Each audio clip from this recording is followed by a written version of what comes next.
Fox News alert on the investigation into the Las Vegas massacre. Authorities now reportedly are looking at a note left by the killer inside his Vegas hotel suite, and they are searching for why he did it, behind the deadliest mass shooting in modern history. Why in America? They're also looking at whether the gunman planned to escape and pull off more attacks in other major cities. Stephen Paddock reportedly tried to buy tracer rounds to give himself better aim and kill more people. This is Outnumbered. I'm Harris Faulkner, here today, host of Kennedy on Fox Business Kennedy. Also from FBN, Dagan McDowell, Republican strategist and Fox News contributor. Lisa Booth is here, and today's hashtag One Lucky Guy, the opinion editor for the Washington Times, Fox News contributor as well, Charlie Hurt. Good to have you. As always, we've got a lot breaking. Indeed. Yeah. Thanks for having me. Good to be here. Absolutely. Let's get to the news. Investigators say they are no closer to finding out why he did it, but they're learning new details about the Vegas killer, who opened fire, as you know, on more than 20,000 music fans Sunday night. He killed 58 people, wounded hundreds more, many still in the hospital. Investigators looking at whether he was scouting other big music festivals in Las Vegas, Chicago, and Boston. The FBI reached out to us to let us know Boston was on the radar screen. We just have information that he was on possible sites looking at Boston, but there's nothing to indicate he ever made it here or he was ever stepped foot in Boston. All we know is he might have visited sites where he was looking in the area of Fenway Park. Claudia Cowan is live for us in Las Vegas. Claudia? Well, Harris, you mentioned those tracer rounds, and reports this morning that the only reason Stephen Paddock did not get those tracer rounds is because the vendor was sold out. And also this morning, we're learning more about how he was able to move and get so many weapons into his suite here at Mandalay Bay.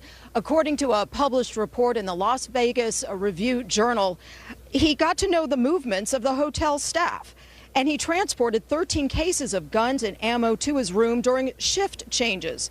The Associated Press is citing sources who say Paddock's suite was comped because he was a frequent guest who gambled thousands of dollars. Along with his arsenal of weapons and bomb-making materials found in his car, officials have revealed Paddock had some kind of escape plan and possibly an accomplice, or at least someone who knew what he was going to do. The sheriff suggesting Paddock would be some kind of Superman to pull this off all by himself. As we get new cell phone video of people running for their lives on Sunday night, officials say Paddock may have wanted to target other music events this summer in Las Vegas, Chicago, possibly Boston as well. This video shot by a traffic technician who was working at the show Sunday night, and just by chance, some firefighters happened to be passing by when the shooting began. The captain's like, that's gunfire. They were right there at the fence to the event. The captain picked up the radio and said, "Dispatch, do you have any reports of gunfire and something going on right now? Because I'm hearing a lot of gunfire." They said, "No." "Oh, yes, now we do." It was that fast.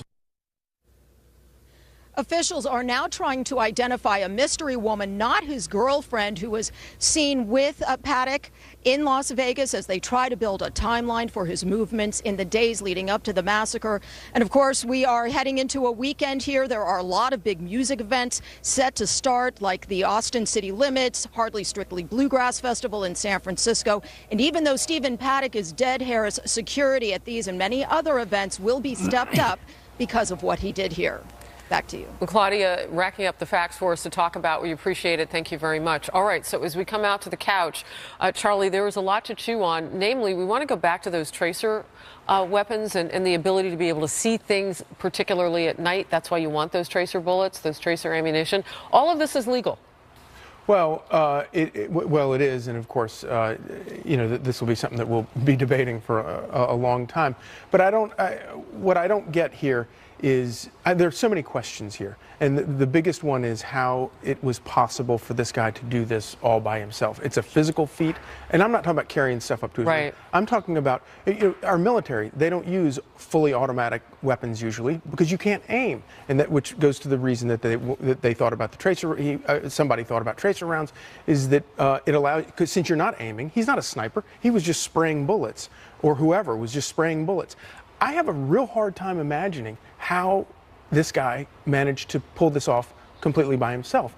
And the sheriff, by the way. Sheriff Lombardo. I don't know how a single person put thousands of rounds through several different guns and managed to actually keep, them going in the direction that he wanted to go into.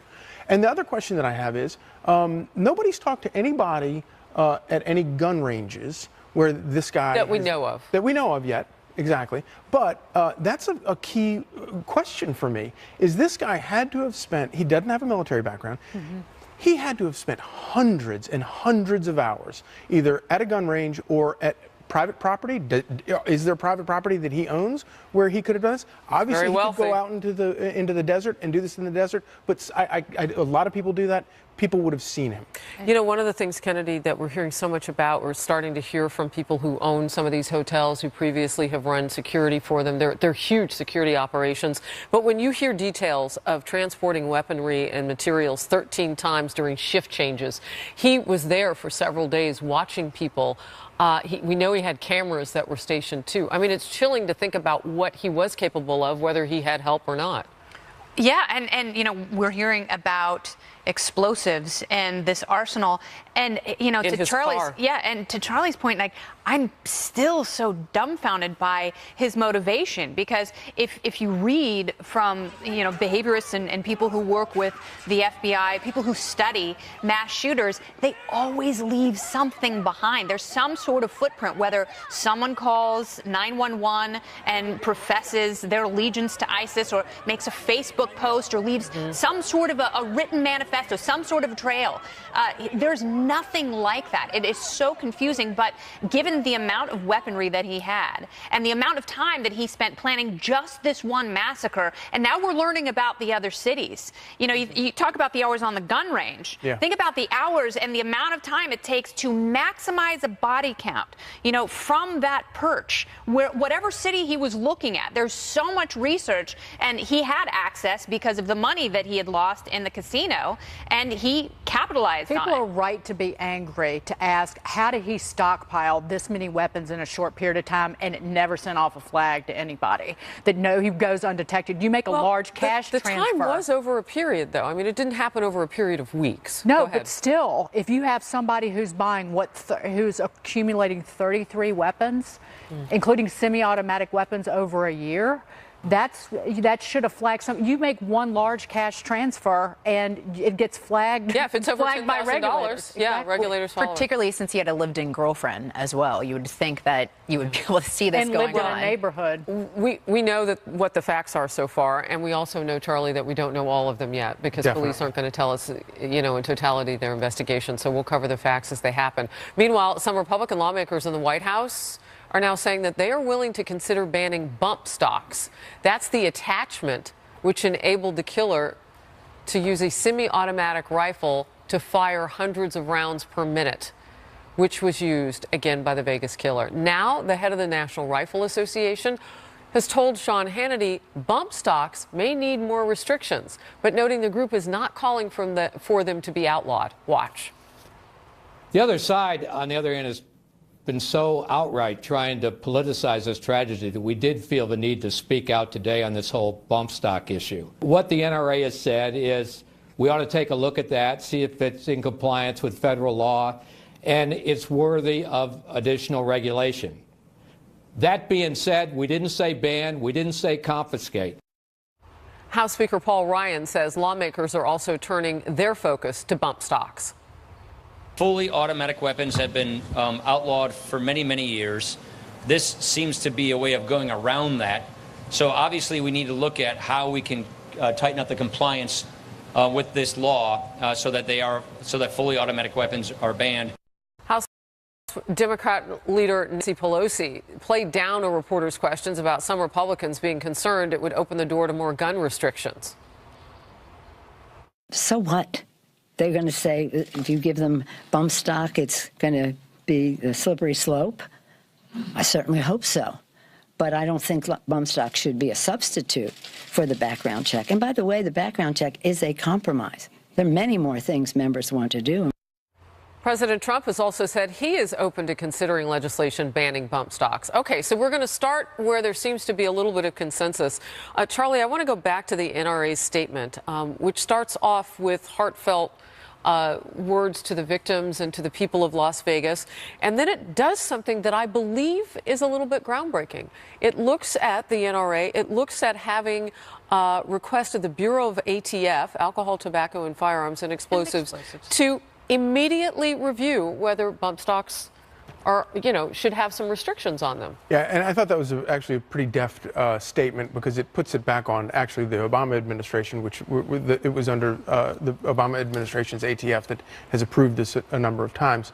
But I do think that it also, clearly the bump stock is a workaround. It's a loophole in what has been accepted law since Al Capone in this country, that we don't want people having automatic weapons. Whether you agree with that or not, it is kind of settled. It's been settled law for a long time, and I think that people, if this is going to be, it's not going to prevent anything. It's like most of these laws, it's not going to prevent anything from happening in the future. By the way, we should point out it is an outright felony punishable by 10 years in prison to modify any weapon and turn it into an automatic weapon. So it is a felony. So why these are legal? But that was also made legal under the Obama era. It was an ATF rating of the law. Let me read this real quick. It's from Washington Post. A few years ago, right when this happened. It's a goofy little doodad. That was Rick Vasquez, from a former ATF official who signed off first on the recommendation that the Bureau did not need to regulate bump stocks. So that was, again, under the Obama administration, and that was the first person to sign off on it. Right, and I think action will be taken here. But the problem is criminals are criminals because they're going to break the law, right? So by definition, they are lawbreakers. And the problem with this is we know that bump stocks can be replicated at home. So they don't even need this tool to do this. And that's the problem, is the fact that people that want to inflict harm on folks are going to find a way to do that. And we've seen that in cities that have strict gun laws, places like Chicago, places like Baltimore. We've seen other incidents taking a truck and killing 86 people in Nice, France. We see the Oklahoma City bomber killing 186 people. And so that's the problem. And I think the problem that we're facing as a country is so much deeper than anything that gun legislation can touch upon. Well, look, I haven't heard anybody say that they could have prevented this, because this was a madman who had a lot of time. But that's okay. And that's the ultimate question: is how could someone like this evade every grasp and every piece of radar? And how do you keep it from happening again? Those are the two major questions. There are certain pieces of legislation that may make a lot of people feel better, but in the end, they don't get to the heart of those fundamental problems. That's an excellent But in the end, government, people who believe that lawmakers can somehow regulate away evil and depravity in this country, they can't even enforce the laws on the books. The shooter in the Charleston church shooting, Mother Emanuel, he should not have gotten a gun. He should not have gotten a permit, but it was an investigator at the FBI who fell down on the job who didn't find the drug confession. Or you look at Newtown, where guns are stolen when they can't get them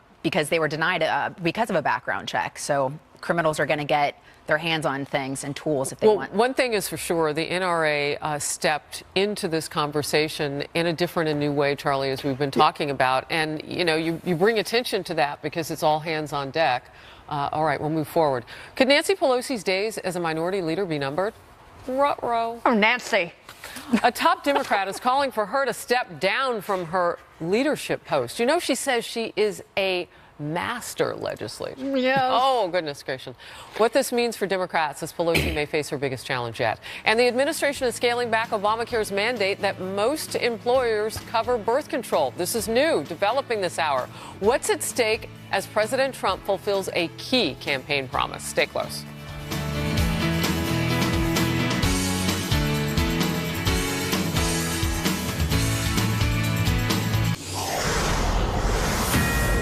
This is a Fox News alert. The Trump administration last hour announcing it is rolling back Obamacare's requirement that most employers provide coverage of birth control to their employees.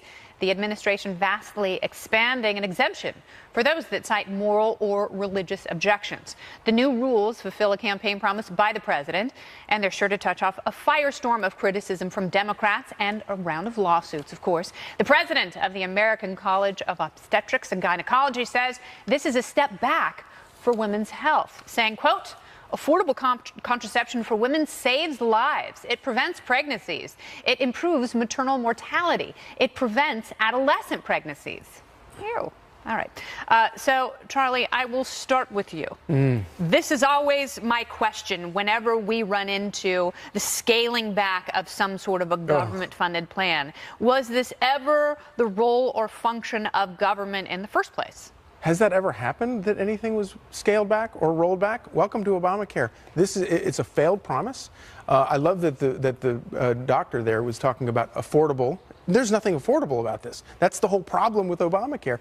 But this is the new era in which we live, where every one of these little things has now become a public debate, has become a government either taking something away or giving, and we're going to be debating this forever, and until we junk Obamacare, and I don't think we are going to. But I think it's also important to point out that the Supreme Court twice ruled that there were accommodations, both with the Hobby Lobby case and the Little Sisters of the Poor, saying that it was protected under the Religious Freedom Restoration Act. And also another thing I think that is important to note as well is President Obama did this as a political issue. If you remember in 2012, he was running ads saying that Mitt Romney didn't favor this, right? So he was the one that made this a political issue. So if anyone's pointing at President Trump and saying that somehow he is now making this a political issue, is simply lying, and that is not the case. Answer this question. Why shouldn't women pay for their own birth control? Or men. Or at least part of it. Yes. This is about free birth control. And when it's the sky is falling proclamations from some of these groups that,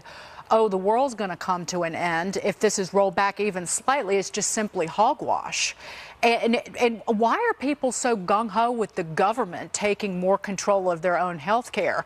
Because, again, that's the argument that you hear with single payer. And I don't want the government making decisions about my health care and my mortality. But they run everything so efficiently, right? A statement from the Department of Health and Human Services saying, quote, no American should be forced to violate his or her own conscience in order to abide by the laws and regulations governing our health care system. Today's actions affirm the Trump administration's commitment to upholding the freedoms afforded all Americans under our Constitution. What do you think of that, Harris? So, I mean, I know that we've touched on this issue, but I think it's important to note that this does not actually create any exemption that doesn't already exist. And so then the question becomes, well, then it's about timing. So why under the last administration didn't they engage? And I think politically we can probably guess why. But this doesn't go any further than what they had already put into motion. I see you nodding at me. Well, but when you're so right, but we know that that's not what is going to be reported. What we're going to see and what we're going to see in campaign ads, and they're probably going to hit Republicans in the midterm elections, is that Republicans are evil and they're trying to take away, women's right to contraception, right? I mean, these are the ads that we're going to see, and it's completely disingenuous. No one is going to make contraception illegal. Maybe what they could do is take oral contraception and put it over the counter, so you don't have to have a prescription for it. So maybe there can be greater free market competition, and it will bring prices down for a product that's already inexpensive. I mean, Cory Gardner has, I think Senator Cory Gardner, if my memory serves me correct, has introduced something along those lines of making it available. Yeah, and the morning after pill is over the counter. Yes, by the way, that is correct. Anybody can buy that in a drugstore. But daily oral contraception, however, is still only available by prescription because paternalism, man. Yeah, it's the men, it's the dudes, Charlie. No comment. But a lot of this can be taken care of at the state level. If the states don't like what the federal government is doing with this Obamacare mandate on contraception, you already had left-wing states like California, Maryland, Vermont designing laws to protect the free birth control coverage, and it's almost half the states in the country has moved on this in some way, shape, or form. Why don't you just tell people it's part of their data package and they'll pay for it? Oh my goodness! I'm looking at some of the details on this, and that the exemption is now broadened to any nonprofit with religious or moral objection, not just church exemptions. So I mean, again, this is not even technically an extension of what was on the books by much, but it certainly doesn't create anything new that was already legal about it. And it not only speaks to religious liberty, but liberty as a whole. Hashtag hot freedom. President Trump getting ready to lay out his strategy on Iran. That's happening next week. Sources say he may decertify the nuclear deal and kick the issue back to Congress. Is that a smart move, and what does it mean? Plus, the White House could try to come up with a permanent fix to protect the dreamers. what to expect, and what the fallout from the president's base could possibly be. All that and so much more as Outnumbered continues. Hashtag hot. Very powerful because the community is here and because we are here unafraid, fighting for our right to be human.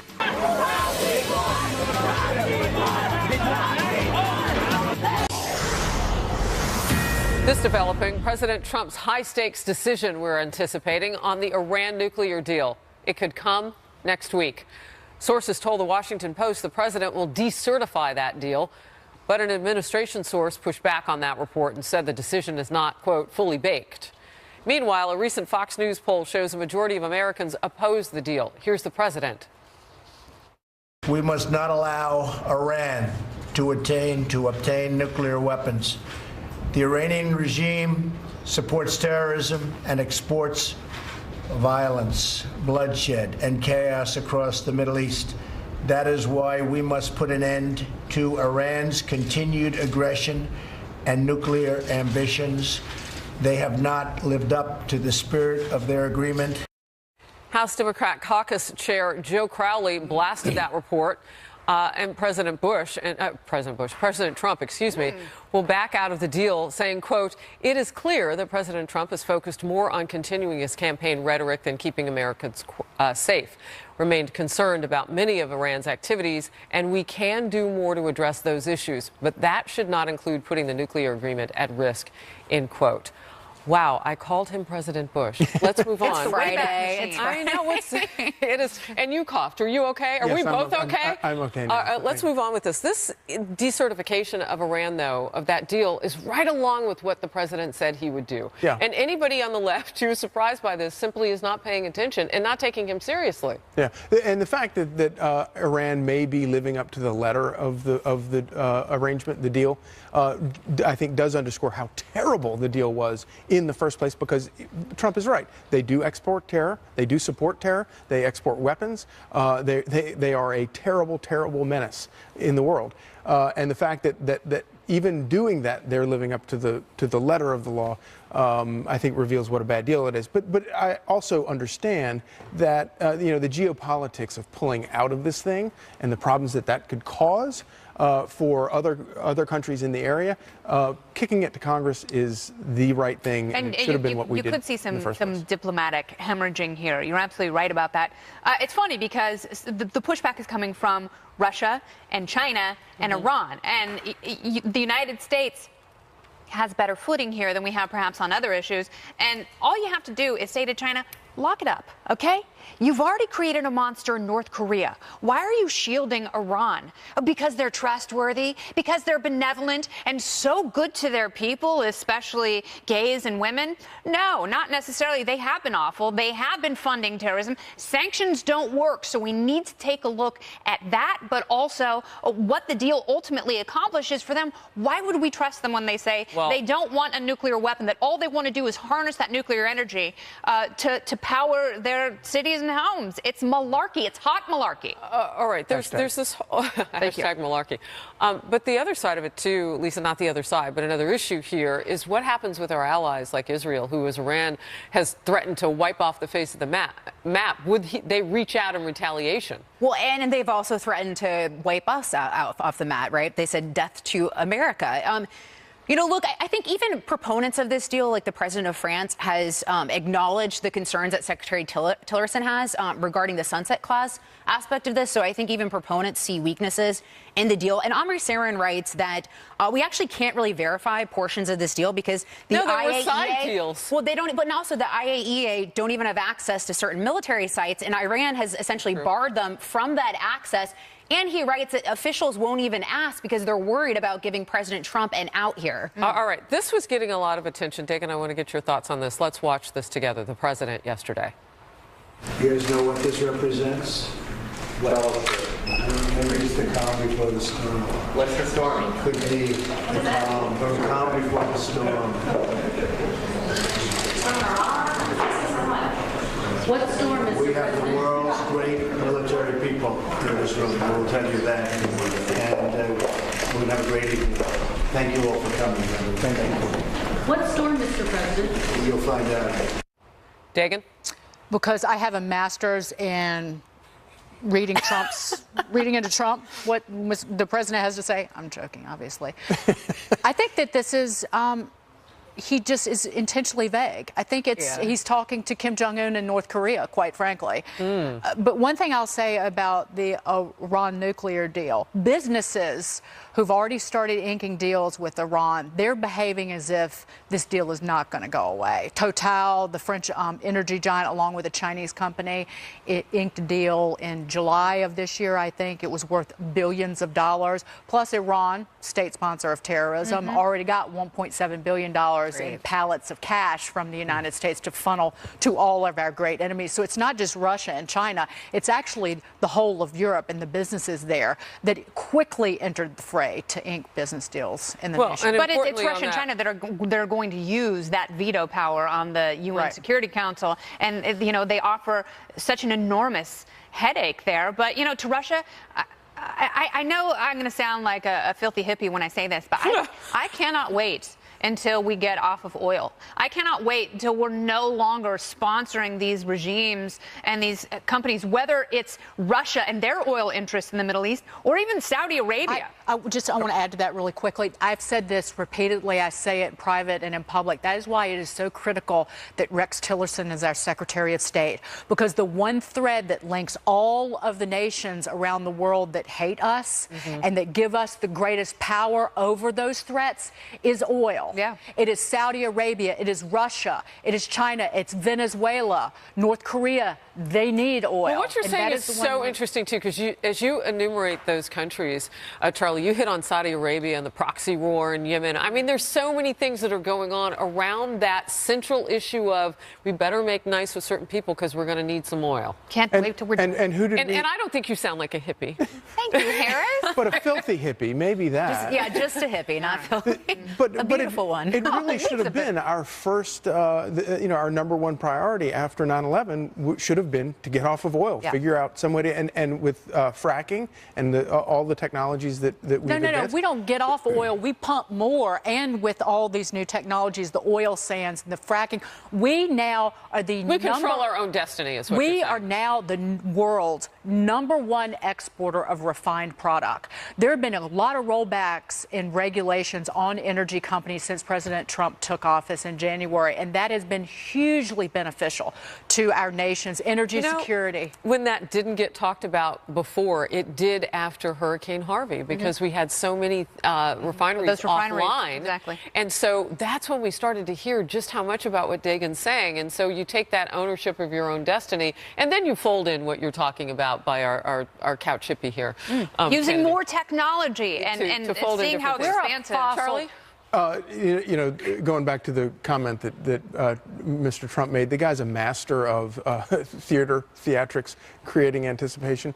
But he's also, I think it's genius, the way he kind of comes off as a little bit of a madman. And if you're negotiating with somebody like Kim Jong-un or Iran, having them really think this guy might be nuts is a good thing. Well, and that's what President Trump had promised us, right? Because on the campaign trail, he said he wanted to be intentionally vague because he didn't want to tip off his hat of what we were going to do as a country in dealing with some of these rogue nations. And what's funny is it was reported not too long ago that Kim Jong-un is trying to figure out Trump, that he doesn't understand him, and he's been reaching out to people here in the United States trying to, who is this guy? Helping him with that. There are people within the North Korean government reaching out to Democrats in the United States trying to figure out how who this is this guy? ticks. All right. We'll get to this. A new call for House Minority Leader Nancy Pelosi to step aside and let a new generation of lawmakers take over. They've asked her before. She said no. Well, will it happen? What happened? Would it be a good idea? And does this expose a big rift within the Democratic Party? We'll talk about it. Stay close.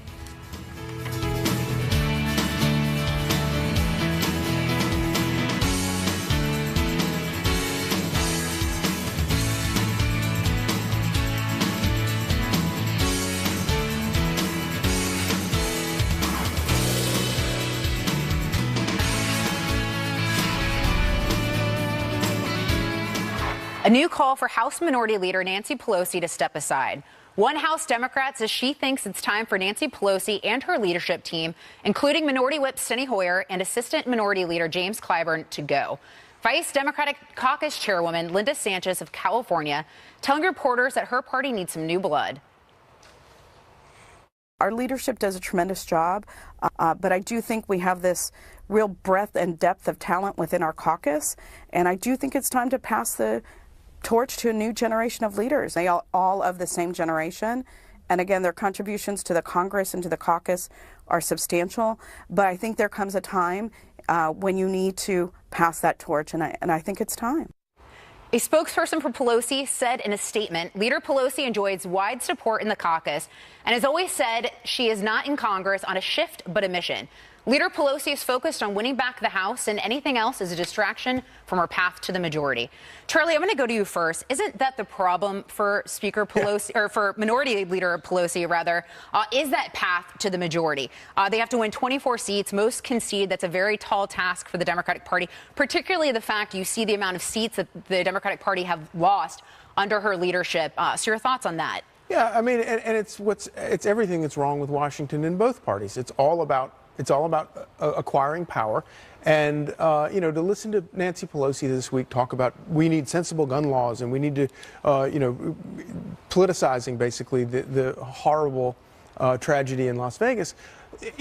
People forget she was Speaker of the House at a time when Democrats had, they controlled the House, they had a filibuster-proof majority in the Senate, and they controlled the presidency. Where were these sensible gun laws back then when they controlled everything? They failed to do it. She's been in Congress for a quarter century. She is completely out of touch with, obviously, with the Democrats' base because Donald Trump stole them. Because she thinks the Golden Corral is a jewelry store chain in East Texas. That's how out of touch she is. But she brings in the money. That's the big thing. $141 million during the 2016 campaign cycle. But who would think, a cranky, cold, liberal, rich lady? She's the path to success for the Democratic Party. Let me bring up Hillary Clinton. No. It's not really a segue, but maybe. No, it was, cranky, cold. So we had Jamu Green on, Outnumbered Overtime yesterday, and, she worked for Hillary Clinton. She also ran for the DNC chair, and she said that they can't win the Democrats without Hillary Clinton and her money. So apparently there are, and the voters that would bring in that cash. Apparently there are certain people in the Democratic team that they can't live without. Charlie, you were there. How is that possible? Because they've built this party. They built the city? They built the city. On rock and roll. Unfortunately not on rock and roll, but in silos, because they divide everybody by gender, by race, by whatever. Absolutely. And so appealing to one of those silos doesn't appeal to another, and so they have to have all these little... Kennedy, isn't she also a liability? Because the Democrat Party has lost 4 special elections in a row. We saw this in the Georgia 6 special election, where actually she was used against John Ossoff, and she was deeply unpopular in the district. So isn't she also a liability for the party? And the Democratic Party is the party of me, because Nancy Pelosi is like, it's all about me. I'm such an effective, I'm a master legislator. President Obama talks about how great he is for the Democratic Party. He's the only person he's been able to get elected. Hillary Clinton, her motto during the campaign was, I'm with her. Because it was all about her. She was like, I'm with me. Yeah, exactly. Yeah, and that's what it's all about. And all she wants to do is write a book about her failures without conceding with any self-awareness or any personal responsibility that she was the cause of those failures. And Nancy Pelosi is not popular with her caucus when members of her caucus keep coming forward publicly saying they don't support her. This is an opportunity for Republicans. Yeah. This is an opportunity for Republicans to point and say, look, we are the party, if they so choose to call themselves this, of fresh ideas, and then walk it out. Clearly, the Democrats won't be able to say that unless they can lose some baggage, as Linda Sanchez is saying. And I don't know where she stands on pushing women out of the way, but I think she means just in total how many years, that quarter century that you talked about. I hope that Nancy Pelosi is on the campaign trail with whomever they run, the Democrats do, in 3 years, just going, affordable. Affordable, affordable. Yeah. Remember that lecture? It's also she comes across as everybody's second grade teacher who you hated. She's the librarian. She's the librarian that shuts everyone up and smells like mold. Oh my goodness. Who's in the next round? Like who's the bench? That's a good question, and I don't know the answer to that, but I do think it is notable that back in November, I think it was the November 30th, 63 Democrats voted against her, which was the biggest challenge that she had seen in, I believe, over a decade. So maybe, you know, the writing's on the wall here. Maybe this will happen eventually, but there does seem to be an increase in calls to see her go. But moving on, the mainstream media not letting up on President Trump. Now, Newsweek's latest cover story seems to compare the commander-in-chief to Satan. Does this go too far, and where does it stop? Next.